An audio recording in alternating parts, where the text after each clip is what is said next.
What's up, guys? Just here by my channel. Tonight I'll be doing a review for Aew Dynamite, so let's get to it then. With a segment coming up right now, with Master P. Dobbs, the device, the lead, and all that stuff. Kick off the show. Some music plays, and out comes the hip hop legend to kick things off. He comes to the ring and does somehow wrestling fans of AEW are familiar with the 25-year-old song, and he then introduces the new AEW Trios champions. Out comes Samoa Joe, Hook, and Powerhouse Hobbs as Master P babbles about nonsense over their theme. Joe starts off doing the same. Let me try this once. Make them say, Nana. The fans oblige. The Master P cuts in and does it again himself, and then makes it clear that they will in fact get rowdy about it. Okay. Joe plays elder statesman and thanks Master P for what he does for the city. He plugs some website. Master P Master P treats like this like a radio interview, responding to Joe's plug about him helping kids by explaining why he does what he does with the kids. We're well over 5 minutes into his Master P infomercial, and finally the Dead Riders theme hits to cut them off. Outcomes Maria Shafir by herself, or so we think from behind in the ring. Really, John Mox and Claude Castagnoli immediately attacks Joe, Hook, and Hobbs. They begin brawling in and around the ring. Mox ends up in Master P's face. Joe comes up behind him and chokes him out. Master P throws easily the new record for wimpiest fake body punches as this is happening. As Joe is choking out Moxley, Master P gets back on the microphone and rambles. It's about to be a problem. You know what? Choke his ass out. Joe goes to do exactly that until the Young Bucks and Kanoshi Okada attack with a steel chair, beating down Joe and helping Mox. Shafir gets Mox out of the ring, and then Swerve Strickland's theme hits. He appears with a chain and around his neck at ringside. The Elite leave up the ramp, and the Death Riders throw the crowd. Then Kenny Omega's theme hits, and out he comes out with a chair. The Elite change direction and bell to the crowd as well. Joe gets on the mic and vows to recapture his title. Swerve didn't seem to like hearing that, and thus ends the biggest clusterfuck opening segment in quite some time. Yeah, it was kind of weird segment, man. It was so fucking weird. All right, Renee Paquette is backstage with Patriarchy. After those 12 guys wrap up, Renee Paquette is backstage live with four of the Patriarchy of Christian Cage, Nick Wayne, Mama Wayne, and Kip Sabian. She tries asking Nick about his title win, but Christian said he deserves the congratulations. He takes all the credit, yanks the title off Nick Wayne's shoulders, says he loves his family after bragging about his night with Mama Wayne, celebrating, and then slaps the title back on Nick's shoulder. Alright, first match coming up, Ricochet versus Mark Briscoe. Ricochet theme hits and he sells in the ring, and out comes the part Mark Briscoe, the bell sounds and all that stuff. We're up about 15-20 times trying to advance stories with 13 minutes of TV time for those keeping track. That's not counting the man or woman running opener, blah blah blah. Or not AEW kind of okay. Sorry, the person said something weird. After some ball chance aimed at Ricochet, he ends up on the floor. Briscoe gives a shout out to Cactus Jack for an elbow drop off the apron before bringing Ricochet back to the ring. Ricochet starts to fight back from this, but is caught off with a chop from Briscoe. Briscoe then sends him in the corner, sends him to the corner, only for Ricochet to use the Rev as a human shield, distracting Briscoe enough to send him into the turnbuckles. He then forced Briscoe out of the ring, standing over him on the floor. On that note, we shift gears into a mid-match commercial break. When the show returns, we see Ricochet is still in control. Ricochet heads to the corner, but is soon intercepted by Mark. The two fighting it out until Briscoe sends him out of the ring for a dive. He brings him back in for a lariat and a cover, but now it's Ricochet who kicks out and sends Briscoe to the corner to block a Jade Driller. He takes Mark to the mat with the double leg takedown, putting his feet on the ropes for leverage. Briscoe rolls through, catching Ricochet with a flash pin. Briscoe doesn't get to celebrate long as Ricochet leaves the ring for a chair, taking him down. Mark tries to fight back before Ricochet reveals a pair of scissors, but before he can use them, Kevin Knight runs down for the save. Ricochet retreats up the ramp as Knight gets in the ring to check on Briscoe. So winner is Mark Briscoe. Alright, so Hathaway. Sorry. Alright, we have a segment coming up. With the FTR, brief look at Rock and Roll Express. Watching from the crowd, we head to another commercial break. When we return, we see Tony Schiavone begin an introduction for FTR, who are advertised to explain themselves. He is caught up by a voice. We see Stokely Hathaway emerge in a Russian-looking tracksuit. Stokely then introduces the living legends Dax Harwood and Cashier. He talks about the injustice FTR dealing with. He says he's getting suspicion off their permanent record and getting the fine. They paid reimbursed from now. If anyone wants to talk to FTR, they must talk to their new agent first. Stokely Hathaway, Whitler, and Harwood then get a turn on the microphone. Weir doesn't like the fans booing him. Harwood brings up the Rock and Roll Express being at ringside. Ricky Morton and Robert Gibson are then called into the ring by Harwood. They disrespected them for being old and not as good as Midnight Express. Stokely pretends to give them a new shirt, and he had made only to throw it in their face so FTR can attack them. They hit Morton with the Spike Pile Driver. Adam Cole and the Paragon make their way out to run off FTR and Stoke. We head to a commercial break. Alright, second match coming up, the Young Bucks versus Speedball, Mike Bailey and Kevin Knight. It's time for the second match of the evening. When the show returns, the Young Bucks make their way to the ring for our next match. With new explosive pyro out next are their opponents, Speedball, Mike Bailey, and Kevin Knight. Alright, come on. The bell sounds official running this one after some initial backward action, which features high spots.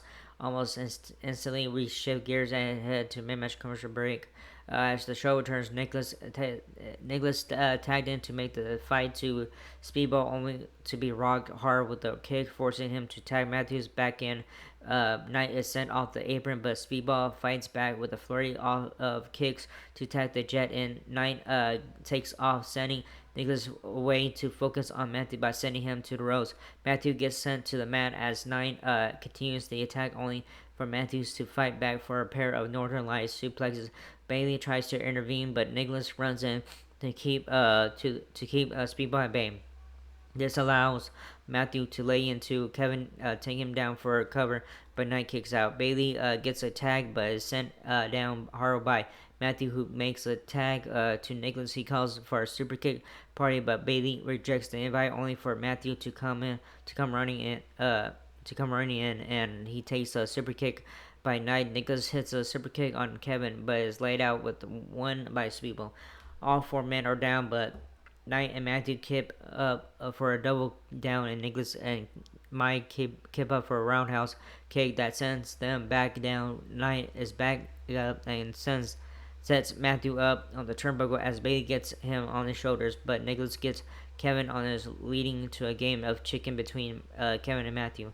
Bailey and Knight manage to take control, forcing Matthew out and setting Nicholas up in the center of the ring. Bailey with a dive on Matthew as Knight gets a drop on Nicholas for a 2 count, followed by a UFO splash and the cover. Bailey tries to keep Matthew away, but is shoved onto Kevin to break the pin. Ricochet comes out moments later and with the assist helps Young Bucks to get the win. Winners, the Young Bucks.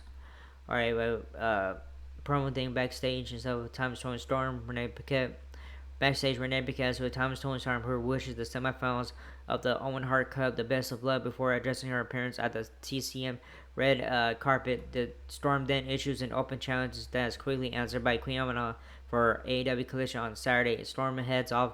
Aminata is confused. Paquette tells her she'll do great. Alright, we have a segment coming out with the Her Second. Inside the ring, the best theme in the business hits, and out comes the AEW World Tag Team Champions Bobby Lashley and Shelton Benjamin, accompanied by a fellow member of the Her Second, MVP. MVP starts on the mic, boasting about hurting the Gates of Agony and other teams so bad they haven't been seen since. He says at this time he's going to hand the microphone over to Bobby Lashley because he's got something to say. he wants to say. Before he can say a word, we hear an engine revving up. How you gonna say it? The camera shows MJF pulling up and punking out. Some dude standing by that he told to park his car before slapping him in the nuts in the arena. MJF's theme hits and how he comes, cut my music, cut my music. He sells in the ring and he wants to know where he stands. He will get 3 thumbs up. This week, MVP begins with a thumbs up. Shelton gives him one as well. MJF over celebrates that. Benjamin says it's because of MVP, not a wash, and some girls. Lashley doesn't seem to be going thumbs up, so MJF stops him. MJF offers him the card he pulled in with. He's told to apologize. The fans chant for him to do so. He tells them to shut up so he can do it. He does a quick apology. They head off to take a look at the car he offered Lashley. Lashley gets in the car and drives off with his thumbs out to the side. He turns it down and drives off. MJF isn't happy. MVP tells him to be cool. MJF says with gritted teeth that he is. We had to break. That was funny. All right. Renee Paquet's backstage with Heyman Page. Renee Paquet's backstage with Heyman Page. Page. He addresses Kyle Fletcher ahead of their own Owen Hart Cup match before MJF enters the scene to poke fun at him. Matt Page has a go at MJF for losing the car moments ago before running him down for trying to get in with the Hurt Syndicate. Before MJF brings up there are 11 1-1 in singles competition and next time they wrestle, MJF would take Seabiscuit out and put him down. He then suggests that Page may make it to the semifinals of the Owen Hart, but he will choke, walking off as Page says he's got something MJF can choke on before he take his leave. The segment wraps up there. Alright, next match is Will Ospreay and Brody King versus Josh Alexander, Konoshi Takesha. Back inside the arena, all that stuff. Everybody's interest theme is Oka has playing alongside blah blah. Kaz heads over and sells in a special guest commentary for this one as the bell sounds to get things officially off running, kicking things off for the respective teams. Our Ospreay and Takesha. Alexander ends up blindsiding Ospreay as Takesha sends Brody off the apron. This allows the Alpha to get an upper hand on Ospreay before tagging Josh in, with Alexander dodging a standing moonsault to grab an ankle lock on the aerial assassin. Ospreay fights out as the crowd chants for him, with Ospreay sending Alexander to the corner for a tag to King. They double team Alexander before King takes him to the corner, driving his boot into the throat of the walking weapon. Before Ospreay tags himself into stay on the tag. He heads to the ropes, but is tripped by Takesha, allowing Alexander to hit a running crossbody that sends Ospreay through the ropes and to the floor. On that note, the show heads to a mid-match commercial break as the action continues. The show returns. We see Takesha retreat to the outside, but he and Alexander are intercepted with a dive through the ropes by King. He sends him to the barricade before bringing Takesha back into the ring for a lariat in the corner.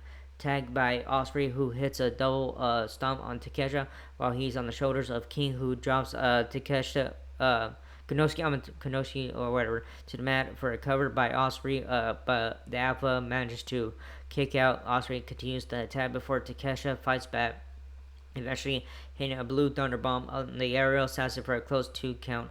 Alexander tags in as does Brody as the two go at it before King hits a lariat for 2. Alexander heads to the corner, but he takes a big cannonball from Brody, who goes for the cover as Archer hops on the apron to distract the ref. He gets intercepted by Ospreay, who sends him into the floor before Takesha drops him hard, sending him into a powerbomb by Alexander. They turn their attention to King, sending him up for a double team, leading to a cover by Alexander. But King kicks out. From there, we see a big power drive knee connect from Takesha, sending Brody for a C4 spike by Alexander, who picks up the 1-2-3 after the match. For 1-2-3 win. After the match, they continued the beatdown on King and Ospreay, even further leading to a big choke slam by Archer onto Ospreay as Kyle Fletcher comes down the ramp. This is quickly followed by the arrival of Heyman and Page, but is caught up by Trent Britta, and Rocky Romero. They bring him into the ring there despite trying to fight back. Paige is laid out by the Doncaster family before Fletcher connects with a brainbuster. The commentators remind us that the pair face off next week to find out who faces Osprey in the finals of the Owen Hart Cup at Double or Nothing. On that note, we head to another commercial break. So winners are Josh Alexander, Kenoshi Takeshita. Alright, main event coming up, Owen Hart, semifinals, Jamie Hayter versus Chris Styler, main event time. When the show returns, Jamie Hayter is introduced, she makes her way out for blah blah blah foundation. Chris Styler makes her way out, stuff. Also, the bell sounds, which are in this high stakes clash. After some initial back and forth action, we see a vicious leg sweep on the ring apron. Outside of the ring, Hayter has Statlander laid out at ringside as she dabs sweat off of her forehead. On that note, the show secures and settles into what will likely be the final commercial break of the evening. When the show returns, Statlander gets some offense, but it's not enough as Hayter ends up finishing her off for the win. Afterwards, Mercedes Monet comes out.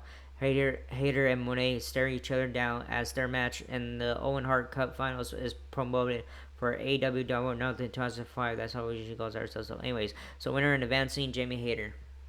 Alright, it was okay show tonight. It was just so weird tonight. This show, Monday Night Raw did better than AEW Dynamite tonight and stuff. So yeah, the segment was weird and the opening of the show and stuff, and I think the whole show was very weird. It was this was the worst episode of AEW Dynamite and stuff. So again, Monday Night Raw did a better job this past Monday and stuff. So yeah, but whatever. Anyways, that was it for this video. Hope you like it, not whatever. So like, subscribe, hit the button, leave a comment. If you guys leave a comment, stuff, I'm gonna cover it. You guys do, and that was it. See you guys this Friday night for Friday Night SmackDown. All right, laters.